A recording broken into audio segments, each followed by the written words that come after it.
Bem, estamos aqui agora em mais uma aula e dentro desse contexto maravilhoso, onde nós estamos vendo o percurso de José e Maria rumo à cidade de Belém. E como já vimos, Belém significa casa do pão. Vamos agora iniciar a nossa aula sobre os cuidados da Santíssima Trindade. Vamos rezar juntos. Em nome do Pai, do Filho e do Espírito Santo. Amém. Clamando a Deus, o Santo Espírito, para que possa habitar em nós e fazer que aprendamos e possamos ensinar sempre com a inteligência que vem do alto. Rezemos. Espírito Santo, amor do Pai e do Filho, inspirai-me sempre aquilo que devo pensar, aquilo que devo dizer, como devo dizê-lo, aquilo que devo calar, aquilo que devo escrever, como devo agir, aquilo que devo fazer, para procurar sempre a vossa glória, o bem das almas e a minha própria santificação. Amém. Em nome do Pai, do Filho e do Espírito Santo. São José, rogai por nós. Nossa Senhora Aparecida, rogai por nós.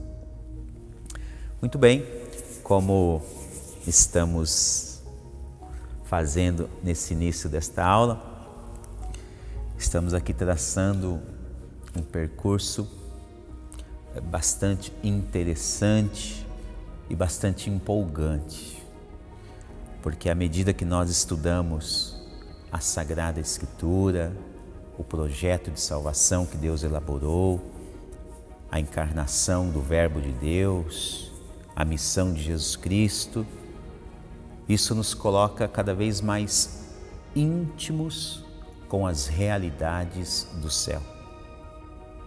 E sempre é bom se recordar, este é um dos grandes objetivos deste curso.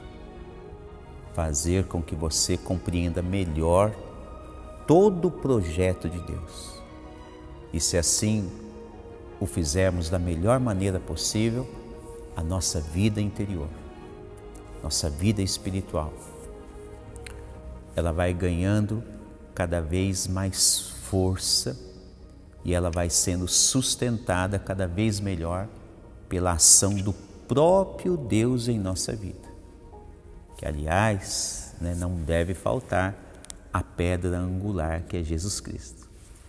Jesus Cristo tem que sempre estar no centro de todo e qualquer tipo de ensinamento que parte da Sagrada Escritura, da Sagrada Tradição, sobre a vida da Igreja nascente, sobre os apóstolos, enfim.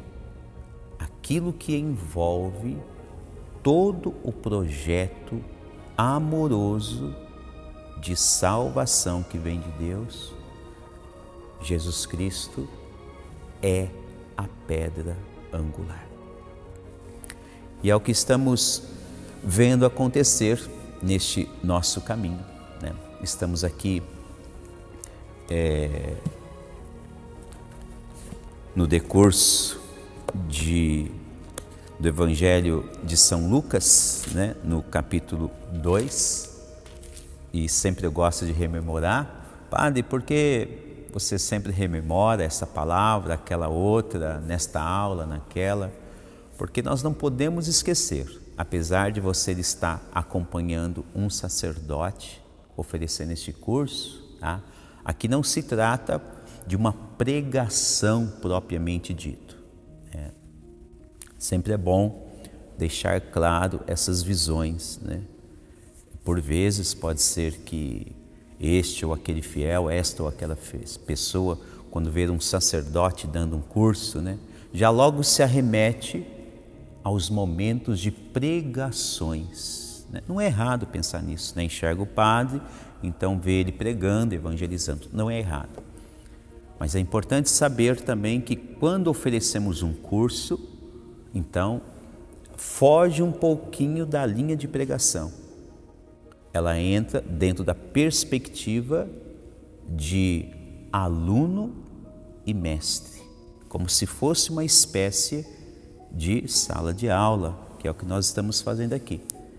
E é por isso, né, que mesmo sendo padre dando o curso, o padre precisa voltar várias vezes na mesma palavra, no mesmo versículo, no mesmo contexto, na aula anterior. Por quê? O objetivo é que o aluno aprenda, tá? Não podemos passar assim correndo, insisto, como se fosse uma espécie de pregação do sacerdote assim dentro de uma sala de aula. Não, mesmo que pareça, né? Mesmo que a tônica das palavras, a eloquência do discurso, mesmo que remonte a um tipo de pregação, né? Então, sempre temos que ter isto em mente. Estamos estudando, tá?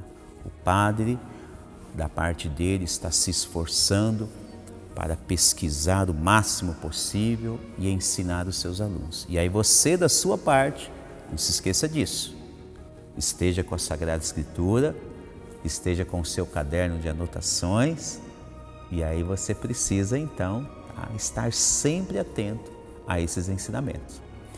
E agora, nós estamos aqui, né, neste caminho de José e Maria, onde está ali prestes, né, a acontecer aquele derradeiro momento, o Verbo de Deus que vai nascer no meio de nós, né? Que magnitude, que coisa grandiosa.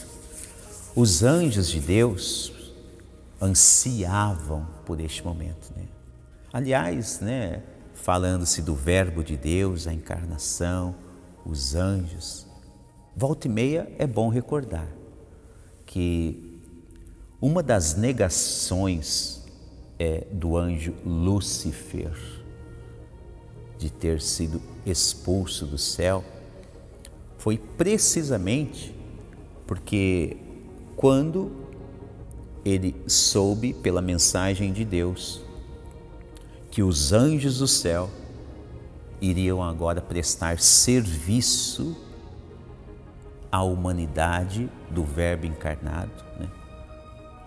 Foi precisamente neste ponto que Lúcifer começou a se rebelar. O anjo Lúcifer, ele se negava a prestar tipo de adoração por uma pessoa que seria humana, no caso, o Verbo de Deus.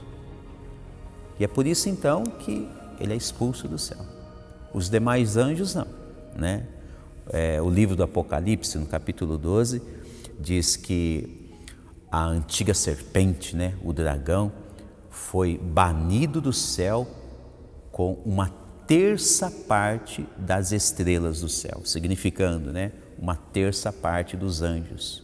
Muitos anjos estavam coadunando com Lúcifer. Todos eles foram expulsos do céu. Os demais não. Os demais docilmente, obedientemente aceitaram aquela proposta, aquele plano que vinha do Senhor nosso Deus, o único Deus, né? Sempre é bom recordar isso, porque como eu bem estou dizendo, já desde o início desta aula, né, precisamos aprender. Quanto mais aprendemos sobre as coisas do céu, a Sagrada Escritura, mais fácil fica de nós elevarmos a nossa mente, nosso olhar, nosso coração até onde estão as coisas do céu. E mais fácil ainda fica de nós ensinarmos nossos familiares, nossos amigos, seja quem for. Tá? Então, por isso que é sempre bom ter o máximo de conhecimento possível. E aí nós vemos então nesse cenário que quando o Verbo de Deus, ele nasce no meio de nós, ele nasce precisamente em uma estrebaria. E eu já disse em outras aulas, né, que foram ali alguns dias para José e Maria saírem de Nazaré e chegarem até Belém. Então, com certeza, passaram outras noites em outros tipos de estrebarias, como se fosse uma espécie de hotelaria. Agora, nesses últimos momentos, onde a Virgem Maria estava para dar à luz ao Salvador, então houve uma estrebaria ali que foi a derradeira. E este cenário todo de José, Maria não encontrar uma casa adequada para que o menino Jesus nascesse no nosso meio, é muito oportuno pensar que tudo isso está dentro de um contexto de sinal teológico, onde o próprio Deus, ele começa a desvelar por que isso aconteceu. E é interessante, né? Nós estamos acompanhando aqui esta obra de Bento XVI, né? Nesse caso aqui, a infância de Jesus, né? E depois nós vamos passar também para outros dois mais, né? Não vamos ficar só nele, né? Nós vamos ter outros autores teólogos também, mas aqui está a trilogia completa, né? A qual sempre eu gosto de pesquisar, né? Sempre eu gosto de estar folheando, estudando um pouquinho mais este capítulo, aquele, conforme o cenário da igreja que nós estamos vivendo em cada tempo litúrgico, né? Assim, eu me utilizo muito das leituras intelectuais e teológicas, tá? E agora, neste período, com certeza, estou consultando aqui vários teólogos para trazer o máximo de informações precisas a todos vocês. E aqui, então, tem o primeiro, aquele que nós chamamos de antecâmara, né? Não é nem eu que estou chamando, essa palavra não é minha, está aqui na própria citação do livro, né? E aí depois vem os outros dois. Os três juntos formam a trilogia, né? Está aqui Jesus de Nazaré, tá? E depois Jesus de Nazaré também da entrada em Jerusalém até a ressurreição, tá? Então, conforme os temas forem sendo pedidos, aí nós vamos trazendo e apresentando o pensamento, né? Então, estamos aqui explorando um pouquinho, né, esse grandioso intelectual, né, grandioso estudante de filosofia, da cultura grega antiga, da teologia, dos primeiros séculos do cristianismo, de outros teólogos, enfim, né? Então, estamos aqui na esteira de Bento XVI. Ele estudou muito e ele trouxe aqui pensamentos muito interessantes neste contexto em que estamos vivendo, né? Então, olha aqui o sentido que ele coloca. Nasceu em uma estrebaria. Bento XVI, ele fala sobre o nascimento de Jesus, tá? E aqui ele começa essa reflexão dizendo que ele parte justamente por este versículo bíblico, né? Por não haver lugar para eles na sala, né? É aquele contexto que nós já estamos lendo de São Lucas 2, versos 1 até 20, tá? Então ele vai nascer e não encontra lugar para ele na sala, um lugar adequado, né? O menino Jesus. E aí Bento XVI, né, ele diz que esta menção bíblica, em primeiro lugar, ela vai estar com um paralelismo muito íntimo com o prólogo joanino, o Evangelho de São João. São João, no capítulo 1, ele escreve sobre a encarnação do Verbo, né? Mas ele tem, em um dado momento, né, no seu prólogo, São João, né, deixa eu ser aqui bem textual, tá a mesma coisa no livro, mas eu vou ser textual para me pegar uma palavra ou mais, né? Então, começa-se assim o prólogo de São João. No princípio era o Verbo, antes de tudo, Deus já existia.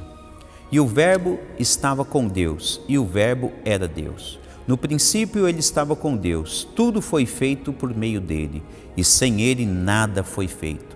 O que foi feito nele era a vida, e a vida era a luz dos homens. E a luz brilha nas trevas, mas as trevas não o apreenderam. Aqui já começa a ter informações importantíssimas no relacionamento, por que o menino Jesus nasce, né, na estrebaria, né, fora da casa. Versículo 6, São João. Houve um homem enviado por Deus, seu nome era João. Este veio como testemunha para dar testemunho da luz, a fim de que todos crescem por meio dele. Ele não era a luz. São João Evangelista deixa claro, o primo do Senhor, João Batista, não era a luz. Por que ele deixa claro? Porque nas pregações de João Batista, muitas pessoas pensavam que ele era o Messias. E aqui então ele faz questão de dizer também, né? João Batista não era a luz, mas veio para dar testemunho da luz. Ele não era a verdadeira luz que ilumina todo homem. Ele vinha ao mundo, ele estava no mundo, e o mundo foi feito por meio dele, mas o mundo não o reconheceu. Olha só, aqui as informações mais importantes. E vai chegar no versículo crucial que Bento XVI cita no livro, versículo 11. Mas esse 10 também, você já começa a entender um pouquinho melhor. Versículo 10, vou repeti-lo. Ele estava no mundo e o mundo foi feito por meio dele. Tudo foi feito por meio dele. Mas o mundo não o reconheceu. Você já começa a entender por que ele nasce fora. O mundo não está aceitando o Verbo de Deus. Versículo 11. Veio para o que era seu, e os seus não receberam. É este versículo que Bento XVI cita no livro dele. Por isso que ele nasce fora, numa estrebaria. Ele era para ter nascido lá dentro, se todo mundo houvesse aceitado o nascimento do Verbo de Deus. Então ele nasceria, podemos dizer assim, em todos os lares ao mesmo tempo. Mas como muitos ainda o rejeitam, então se diz que naquele cenário ele nasce numa estrebaria, já significando que ele veio para os que era seu. Em primeiro lugar, para quem que Jesus vem? Ele vem para aquele povo que foi prometido da descendência abraâmica, que já estudamos na história veterotestamentária, os hebreus, os israelitas, né? O povo judeu. Mas quando Jesus nasce no meio de nós, muitos judeus não o aceitaram. É por isso que tem este cenário de que ele nasce fora, ele nasce numa estrebaria, em um lugar separado, à parte. Isso é muito importante para o nosso conhecimento bíblico, teológico, catequético, porque por vezes pode nascer questionamentos como este na nossa própria vida, no nosso seio familiar. De repente você é pai, você é mãe, você é uma pessoa responsável no seu lar, você tem uma criança indo para a igreja, uma criança fazendo catequese. Pode surgir esses tipos de dúvida e quando você começa a ter conhecimento como este com propriedade, você também passa a ser uma pessoa, né? Podemos dizer assim, entre aspas, mestre, porque você vai ensinar, seja os seus ou as outras pessoas. Olha só que interessante. Vamos nos aprofundar cada vez mais e para isso nós precisamos continuar na nossa próxima aula. Muito obrigado por nos acompanhar. Até a próxima aula, se Deus quiser. Em nome do Pai, do Filho e do Espírito Santo. Amém.